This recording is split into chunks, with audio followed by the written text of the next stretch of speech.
That's seen a rash of violent and often very public shootings. What happened yesterday afternoon outside of the airport was shocking. Next thing you know, bam, bam, bam, pop, pop, pop. I mean, it was so fast. And then I realized that I had to get out of where I was sitting immediately in case there was more gunfire.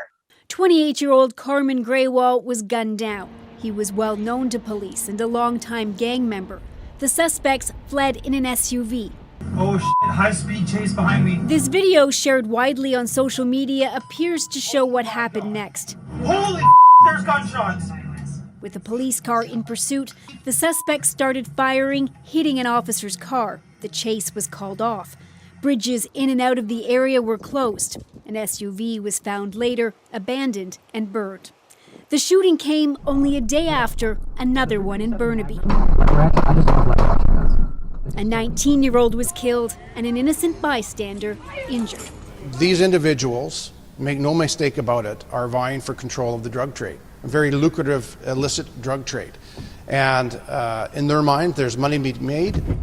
Earlier this month, the corrections officer was killed after another targeted shooting outside of a mall. Police are investigating the motive behind that, but experts say the current surge of violence is tied to retribution after a few high-profile killings. It really is, tit for tat violence. You shoot one of ours, we're going to shoot one of yours. They are so brazen and have such emboldened attitudes. Cal Desange is a police officer and runs an organization that tries to steer kids away from gangs. It's quite disconcerting because you have so many families that are walking around with their kids in these high-density areas, and all it takes is one stray bullet to strike them, and that's the end.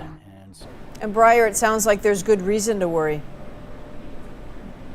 Well, that's right, Adrian. In the last 5 months, there have been at least 14 targeted shootings in the Lower Mainland, with the youngest victim being just 14 years old.